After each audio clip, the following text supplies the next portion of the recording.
Hello friend, स्वागत है अपने चैनल सीके स्टडी 47। तो फ्रेंड, आज के वीडियो में हम आपको बताने वाले हैं क्लास 10th का जो आपका ज्योग्राफी है उसमें से प्रथम चैप्टर जो है आपके भारत संसाधन एवं उनके उपयोग, उससे हम related 50 plus top objective question करने वाले हैं जो कि आपके एग्जाम के लिए काफ़ी महत्वपूर्ण है। सो बच्चों, आप सभी स्टूडेंट शुरू से अंत तक वीडियो को जरूर देखिएगा। तो चलिए आज की क्लास को स्टार्ट करते हैं बिना किसी देरी किए। तो बच्चों जल्दी से बता दीजिए वीडियो की क्वालिटी और वॉइस ठीक है। तो चलिए बच्चों आज की सेशन को स्टार्ट करते हैं। तो आज का सेशन आपको यहाँ पर देखा जा रहा है।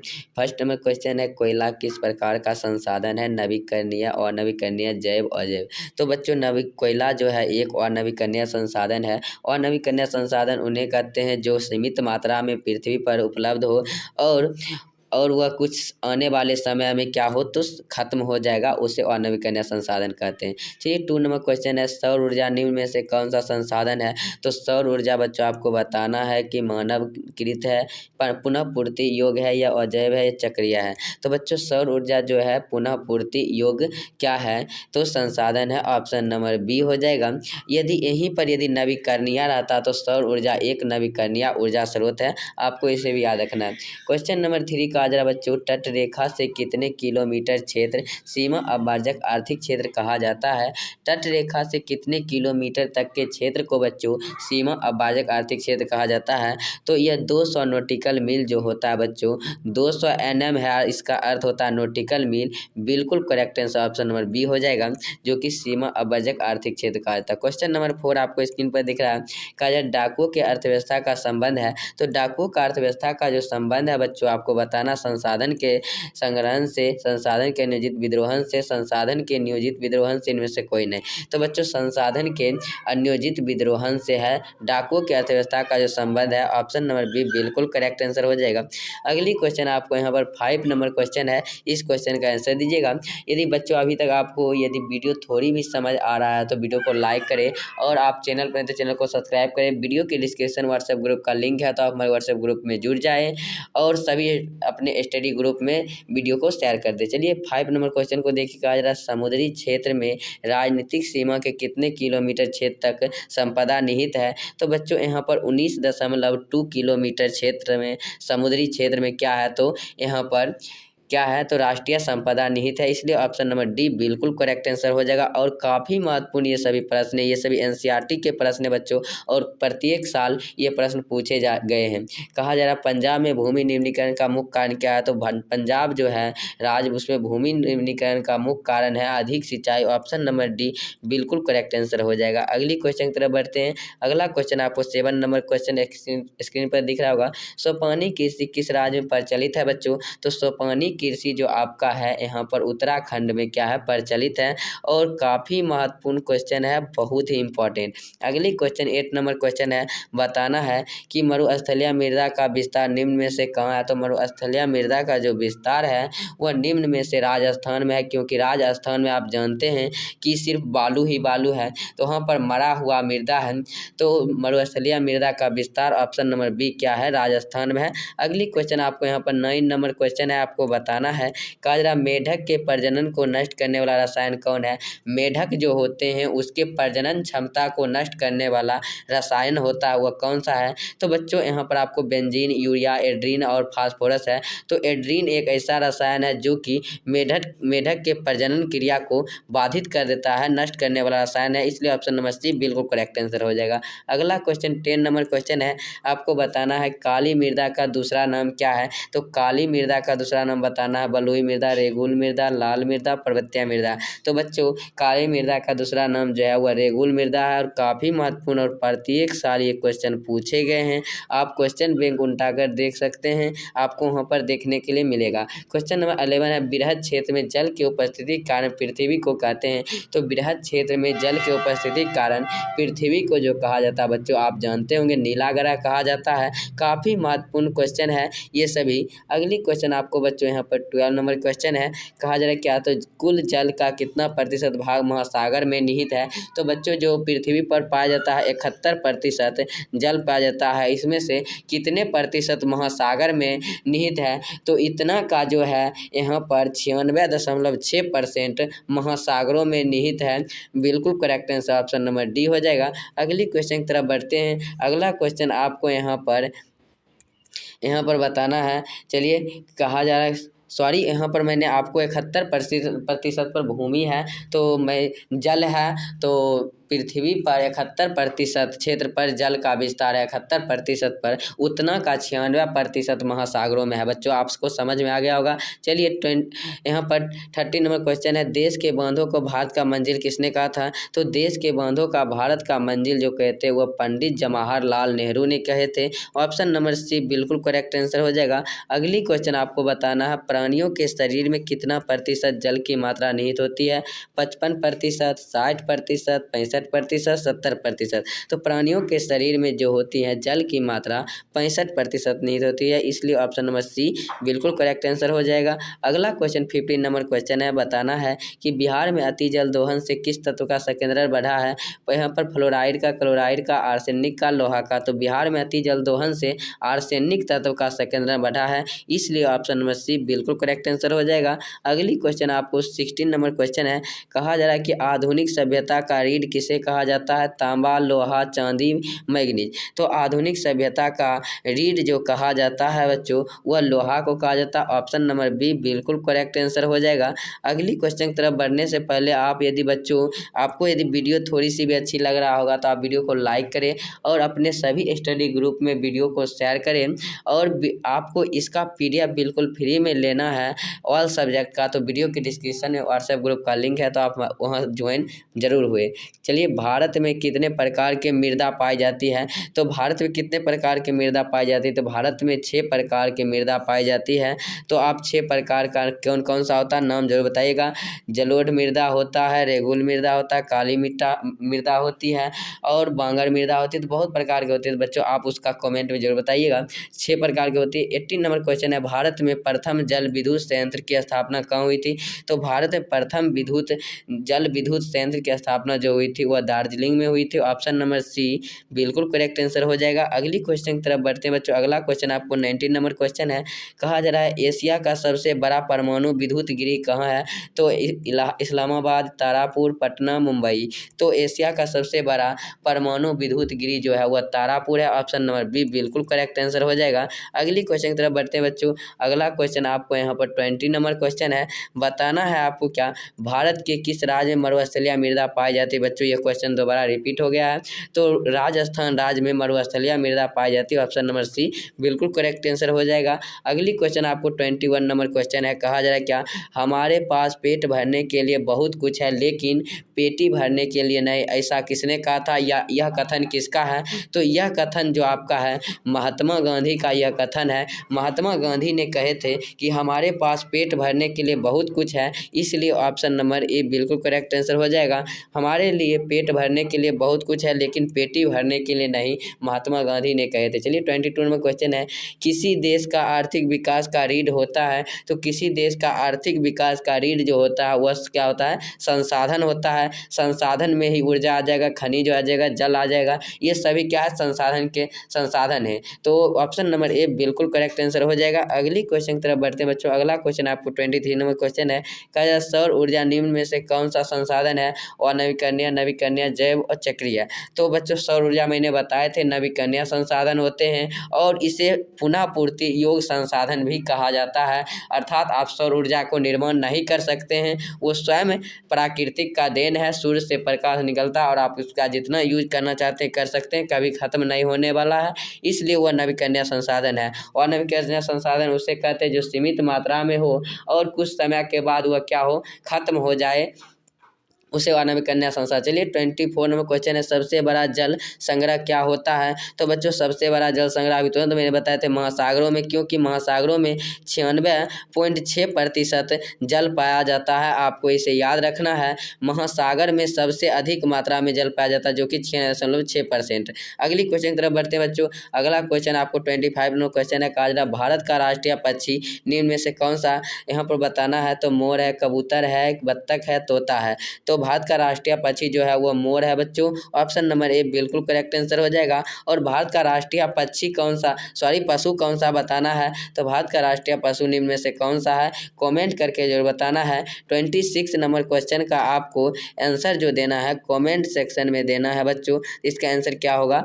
ऐसे तो हम कमेंट में पिन कर देंगे इसका आंसर, और काफ़ी आसान है, आप तो क्लास 1-2 से ही पढ़ते आ रहे होंगे। चलिए 27 नंबर क्वेश्चन है, नर्मदा बचाओ आंदोलन किसने चलाया था? मेघा पाटेकर, संदीप पांडे, अन्ना हजारे या रविंद्र केजरीवाल। तो बच्चों नर्मदा बचाओ आंदोलन जो चलाए थे वो मेघा पाटेकर चलाए थे। ऑप्शन नंबर ए बिल्कुल करेक्ट आंसर हो जाएगा। और काफ़ी महत्वपूर्ण क्वेश्चन ये सभी हैं, और आपके एग्जाम में आने की संभावना बहुत रहती है। चलिए बच्चों यहाँ पर कहा जा रहा है भारत का सबसे बड़ा लौह इस्पात राज्य कौन सा है? तो भारत का सबसे बड़ा लौह इस्पात राज्य आपको बताना है कर्नाटक है, गोवा है, या उड़ीसा है, या झारखंड है। तो लौह इस्पात राज्य जो है वो कर्नाटक है। ऑप्शन नंबर ए बिल्कुल करेक्ट आंसर हो जाएगा। अगली क्वेश्चन की तरफ बढ़ते हैं। तो बच्चों आप अभी तक यदि वीडियो को लाइक नहीं किए, वीडियो को लाइक कर लीजिए, चैनल को सब्सक्राइब कर लीजिएगा। चलिए 29 नंबर क्वेश्चन है, मैग्नीज का उत्पादन किस राज्य में अधिक होता है? उड़ीसा में, झारखंड में, कर्नाटक में, गोवा में। तो मैग्नीज का जो उत्पादन होता है वह उड़ीसा में सबसे अधिक होता है। ऑप्शन नंबर ए बिल्कुल करेक्ट आंसर हो जाएगा। अगली क्वेश्चन तक बढ़ते हैं। अगला क्वेश्चन आपको 30 नंबर क्वेश्चन है, कहा एल्युमिनियम बनाने के लिए किस खनिज की उपयोग किया जाता है बच्चों? तो एल्युमिनियम बनाने के लिए किस खनिज का उपयोग किया जाता है बताना है। मैग्नीज, टीन, लोहा, बॉक्साइट। तो एल्युमिनियम बनाने के लिए आपको बॉक्साइट खनिज का आवश्यकता पड़ती है। ऑप्शन नंबर डी बिल्कुल करेक्ट आंसर हो जाएगा। अगली क्वेश्चन की तरफ बढ़ते हैं। अगला क्वेश्चन आपको 31 नंबर क्वेश्चन है, बताना है कि यूरेनियम का प्रमुख उत्पादक स्थल कौन सा है? यहाँ पर ऑप्शन नंबर है डिगबोई, झरिया, घाटशिला, जादूगोरा। तो यूरेनियम का प्रमुख उत्पादक स्थल जो है वह जादूगोरा है। ऑप्शन नंबर डी बिल्कुल करेक्ट आंसर हो जाएगा। अगली क्वेश्चन की तरफ बढ़ते हैं। अगला क्वेश्चन आपको 32 नंबर क्वेश्चन है, कहा देश के बांधों का किसने भारत का मंजिल कहा है?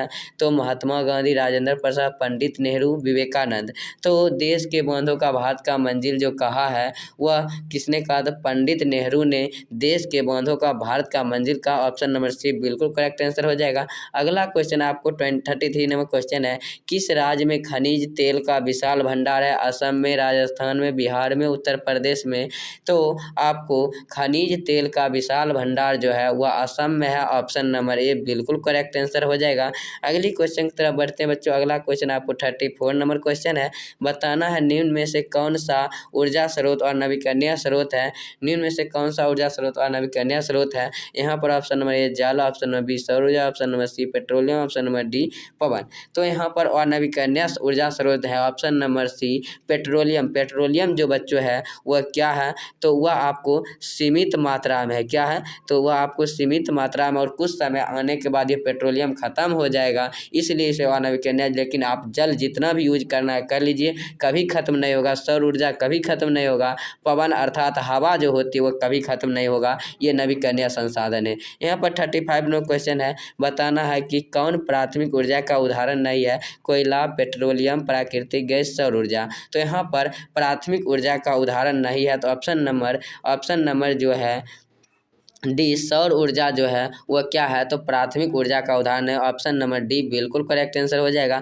अगली क्वेश्चन की तरफ बढ़ते बच्चों। अगला क्वेश्चन आपको 36 नंबर क्वेश्चन है, पंजाब में भूमि निम्नीकरण का प्रमुख साधन कौन सा है? तो बच्चों मैंने बताए थे अधिक सिंचाई जो है पंजाब में भूमि निम्नीकरण का प्रमुख क्या है? साधन है। ऑप्शन नंबर बी बिल्कुल करेक्ट आंसर हो जाएगा। यह क्वेश्चन मैंने ऊपर कराए थे और इस क्वेश्चन को टेस्ट के तौर पर मैं रखा था, तो आप इसे याद रखिएगा। चलिए 37 काली मिट्टी किस फसल के लिए उपयोगी है? कपास के लिए, गेहूँ के लिए, चावल के लिए, ईख के लिए। तो काली मिट्टी जो होती है बच्चों वह कपास की खेती के लिए क्या होती है? उपयोगी होती है। ऑप्शन नंबर ए बिल्कुल करेक्ट आंसर हो जाएगा। अगली क्वेश्चन आपको 38 नंबर क्वेश्चन है, बताना है विश्व पर्यावरण दिवस किस दिन को मनाया जाता है? तो बच्चों विश्व पर्यावरण दिवस जो मनाया जाता है वह कब मनाया जाता है? बताना है 5 जनवरी, 5 अगस्त, 5 जून, 5 अप्रैल। तो विश्व पर्यावरण दिवस 5 जून को मनाया जाता है। ऑप्शन नंबर सी बिल्कुल करेक्ट आंसर हो जाएगा। अगली क्वेश्चन आपको 39 नंबर क्वेश्चन है, आपको बताना है पीतल बनाया जाता है। बच्चों पीतल किस किस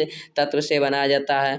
तांबा और जिंक से, जस्ता से, तांबा और लोहा से, लोहा तथा क्रोमियम से। तो बच्चों जो पीतल बनाया जाता है वह तांबा प्लस जिंक से बनाया जाता है। ऑप्शन नंबर ए बिल्कुल करेक्ट आंसर हो जाएगा। अगली क्वेश्चन की तरफ बढ़ते हैं। अगला क्वेश्चन आपको 40 नंबर क्वेश्चन है, कहा भाखड़ा नांगरा परियोजना किस नदी पर है? दामोदर, सतलज, सिंधु, नर्मदा। तो भाखड़ा नांगरा परियोजना जो है वह सतलज नदी पर है। ऑप्शन नंबर बी बिल्कुल करेक्ट आंसर हो जाएगा। और ये काफ़ी महत्वपूर्ण प्रश्न है और बहुत बार आपके एग्जाम में पूछे गए हैं। चलिए यहाँ पर 41 नंबर क्वेश्चन है, वन संरक्षण की दृष्टि से वनों को कितने भागों में बांटा गया है? 2 भागों में, 4 भागों में, 3 भागों में, 5 भागों में। तो वन संरक्षण की दृष्टि से वनों को जो बांटा गया है वह कितने भागों में बांटा गया? तो 3 भागों में बांटा गया। ऑप्शन नंबर सी बिल्कुल करेक्ट आंसर हो जाएगा। अगली क्वेश्चन की तरफ बढ़ते हैं। अगला क्वेश्चन आपको 42 नंबर क्वेश्चन है, आपको बताना है सरदार सरोवर बांध किस नदी पर स्थित है? गोदावरी नदी, नर्मदा, कावेरी, सतलज। तो सरदार सरोवर बांध जो है वो नर्मदा नदी पर स्थित है। ऑप्शन नंबर बी बिल्कुल करेक्ट आंसर हो जाएगा। अगली क्वेश्चन आपको देखना है 43 नंबर क्वेश्चन बच्चों, कहा सीमेंट उद्योग का सबसे प्रमुख कच्चा माल क्या है? तो आप जानते हैं चूना पत्थर, ग्रेनाइट, लोहा या काली चूना। तो आप जानते हैं सीमेंट उद्योग का सबसे प्रमुख कच्चा माल जो होती है चूना पत्थर होती है। ऑप्शन नंबर ए बिल्कुल करेक्ट आंसर हो जाएगा। अगली क्वेश्चन की तरफ बढ़ते हैं। अगला क्वेश्चन आपको 44 नंबर क्वेश्चन है, काजरा जामनगर तेल शोधन कारखाना किस राज्य में है? तो बच्चों आपको बताना है जामनगर जो तेल शोधन कारखाना है वह किस राज्य में है? बिहार में, असम में, उत्तर प्रदेश, गुजरात में। तो ऑप्शन नंबर डी जो आपको दिख रहा है गुजरात, गुजरात में क्या है? तो जामनगर तेल शोधन कारखाना। ऑप्शन नंबर डी बिल्कुल करेक्ट आंसर हो जाएगा। अगली क्वेश्चन आपको 45 नंबर क्वेश्चन है, बताना निम्न में से किसका भंडार सीमित है? तो किसका भंडार सीमित है? कोयला का, सौर ऊर्जा का, मिट्टी का, हवा का। बच्चों हवा जितना है कि आप यूज करते रहो कभी खत्म नहीं होगा, मिट्टी भी इतना है कि यूज कितना भी करो कभी खत्म नहीं होगा, सौर ऊर्जा इतना है कि कभी खत्म नहीं होगा। लेकिन कोयला जो है एक नवीकरणीय संसाधन है और यह क्या है? तो सीमित मात्रा में है और आप कुछ समय तक यूज करेंगे, 100 साल, 200 साल, 500 साल तक, उसके बाद क्या होगा? यह खत्म हो जाएगा, इसलिए इसका भंडार सीमित है। ऑप्शन नंबर ए बिल्कुल करेक्ट आंसर हो जाएगा। चलिए अगली क्वेश्चन की तरफ बढ़ते हैं। उससे पहले आप वीडियो को लाइक नहीं कर, वीडियो को लाइक कर लीजिएगा और वीडियो के डिस्क्रिप्शन में बच्चों मैं आपको बता रहा हूँ ऑल सब्जेक्ट का PDF बिल्कुल फ्री में लेने के लिए वीडियो के डिस्क्रिप्शन से व्हाट्सएप ग्रुप में जरूर ज्वाइन हुए। चलिए यहाँ पर 46 नंबर क्वेश्चन है, सोपानी कृषि किस राज्य में होता है? हरियाणा में, पंजाब में, उत्तराखंड में, बिहार में। तो सोपानी कृषि जो होती है वह उत्तराखंड राज्य में होती है और बिल्कुल correct answer option number C हो जाएगा। अगली क्वेश्चन की तरफ बढ़ते हैं। अगला क्वेश्चन आपको 47 नंबर क्वेश्चन है, बताना है कि बृहद क्षेत्र में जल के उपस्थिति के कारण पृथ्वी को कहा जाता है। यह क्वेश्चन रिपीटेड है, तो पृथ्वी को नीला ग्रह कहा जाता है। ऑप्शन नंबर डी बिल्कुल करेक्ट आंसर हो जाएगा। अगली क्वेश्चन आपको 48 नंबर क्वेश्चन है, आपको बताना है कि कोयला कितने प्रकार के होते हैं? तो बच्चों कोयला जो होते हैं 4 प्रकार के, कौन कौन? एक होता है एंथ्रासाइट, दूसरा होता है लिग्नाइट, तीसरा होता है बिटुमिनस और चौथा होता है पीट। सबसे अच्छा किस्म का जो कोयला होता है वो एंथ्रासाइट होता है और सबसे घटिया किस्म का कोयला पीट होता है। आपको इसे याद रखना है। कहा जा रहा है यहाँ पर पहला का सबसे अच्छा किस्म कौन सा होता है? यहाँ पहला लिखा गया, लेकिन बच्चों वहाँ पर आप कर लीजिएगा कोयला। कोयला का सबसे अच्छा किस्म कौन सा होता है? तो कोयला का सबसे अच्छा किस्म मैंने अभी तुरंत आपको बताए थे एंथ्रासाइड होता है। और सबसे घटिया किस्म यदि आपको पूछा जाए तो सबसे घटिया किस्म आपका पीट होता है, इसलिए ऑप्शन नंबर डी हो जाएगा। लेकिन इसका बिल्कुल करेक्ट आंसर आपका ऑप्शन नंबर ए हो जाएगा। चलिए अगली क्वेश्चन की तरफ बढ़ते हैं। इससे पहले आप वीडियो को लाइक नहीं किए होंगे, यदि आपको थोड़ी सी हमारी वीडियो अच्छी लगी होगी तो वीडियो को लाइक करें और अपने सारे फ्रेंड के साथ वीडियो को शेयर करें। मुंबई हाई क्यों प्रसिद्ध है? तो कोयला के लिए, या तेल शोधन कारखाना के लिए, खनिज तेल हेतु, परमाणु शक्ति के लिए। तो मुंबई हाई जो जो प्रसिद्ध है वह खनिज तेल के लिए है। ऑप्शन नंबर सी बिल्कुल करेक्ट आंसर हो जाएगा। अगली क्वेश्चन आपको यहाँ पर 51 नंबर क्वेश्चन है। आपको बताना है कि भारत का सबसे पुराना तेल का भंडार कहाँ स्थित है? तो मुंबई हाई, अकलेश्वर, नौगांव या डिगबोई। तो भारत का सबसे पुराना तेल भंडार जो स्थित है वह कहाँ पर है? काफ़ी महत्वपूर्ण क्वेश्चन है। तो चलिए यहाँ पर डिगबोई, ऑप्शन नंबर डी हो जाएगा। चलिए अगली क्वेश्चन की तरफ बढ़ते हैं। इससे पहले आप चैनल पर नए होंगे तो चैनल को सब्सक्राइब कर लीजिएगा। 52 नंबर क्वेश्चन है। बताना है कि प्राकृतिक गैस किस खनिज के साथ पाया जाता है? तो प्राकृतिक गैस आपको बताना यूरेनियम, पेट्रोलियम, चूना पत्थर और कोयला। तो चलिए यहाँ पर प्राकृतिक गैस किस खनिज के साथ पाया जाता है? तो प्राकृतिक गैस जो पाया जाता है वह आपको बताना है काफ़ी महत्वपूर्ण। 52 का जो ऑप्शन नंबर आपका हो जाएगा बी। ऑप्शन नंबर बी हो जाएगा क्या? पेट्रोलियम जो है वो प्राकृतिक गैस के साथ, जो खनिज होता है पेट्रोलियम, वो प्राकृतिक गैस के साथ पाया जाता है, इसलिए ऑप्शन नंबर बी बिल्कुल करेक्ट आंसर हो जाएगा। चलिए अगला क्वेश्चन 53 नंबर क्वेश्चन है। आपको बताना है कहता भारत में किस मिट्टी का विस्तार सबसे अधिक है? तो भारत में मैंने बताए थे बच्चों जलोढ़ मिट्टी जल के द्वारा ढोकर लाई गई मिट्टी को जलोढ़ मिट्टी कहते हैं। जलोढ़ मिट्टी को ही दूसरा नाम है नवीन मिट्टी अर्थात नया मिट्टी। और जलोढ़ मिट्टी का क्या कहा जाता है? खादर कहा जाता है। और बांगर मिट्टी किसे कहा जाता है? पुरानी मिट्टी को। और आप इसे याद रखिएगा। अगली क्वेश्चन आपको 54 नंबर क्वेश्चन है। बताना है भारत के किस राज्य में कोयले का सबसे अधिक उत्पादन होता है? तो भारत का वह कौन सा राज्य जिसमें कोयले का सबसे अधिक उत्पादन होता है? बिहार में, झारखंड में, उत्तर प्रदेश में, पश्चिम बंगाल में। तो ऑप्शन नंबर यहाँ पर बिल्कुल करेक्ट आंसर, झारखंड में कोयला सबसे अधिक उत्पादन होता है। ऑप्शन नंबर बी बिल्कुल करेक्ट आंसर हो जाएगा। अगली क्वेश्चन की तरफ बढ़ते अगला क्वेश्चन 55 नंबर क्वेश्चन है। काली मृदा का दूसरा नाम क्या? यह क्वेश्चन रिपीटेड है। तो रेगुल मृदा। काली मृदा का दूसरा नाम क्या है बच्चों? तो रेगुल मृदा। ऑप्शन नंबर बी हो जाएगा। अगली क्वेश्चन आपको 56 नंबर क्वेश्चन है। किस राज्य में वनों का विस्तार सबसे अधिक है? तो वन का विस्तार आपको बताना उत्तर प्रदेश, हरियाणा, मध्य प्रदेश, बिहार। तो मध्य प्रदेश जो एक राज्य है बच्चों जहाँ पर क्या होता है? तो वनों का विस्तार सर्वाधिक है। ऑप्शन नंबर सी बिल्कुल करेक्ट आंसर हो जाएगा। अगली क्वेश्चन की तरफ बढ़ते हैं। अगला क्वेश्चन आपको यहाँ पर 57 नंबर क्वेश्चन है। कहा भारत का सबसे बड़ा बंदरगाह है? तो मुंबई है, चेन्नई है, कोलकाता है, कांडला है। तो भारत का सबसे बड़ा बंदरगाह जो है वो मुंबई है। ऑप्शन नंबर ए बिल्कुल करेक्ट आंसर हो जाएगा। और काफ़ी महत्वपूर्ण ये सभी प्रश्न है ज्योग्राफी के, जो कि प्रथम चैप्टर भारत संसाधन एवं उनके उपयोग के ये सभी टॉप प्रश्न है। और प्रत्येक साल ये सभी प्रश्न बहुत बार पूछे गए हैं। 58 नंबर क्वेश्चन है। क्या सर्वाधिक वर्षा होती है? तो भारत में सर्वाधिक वर्षा कहाँ होती है? पूर्णिया में, चेरापूंजी में, कोच्चि में या मानसीनराम मेघालय।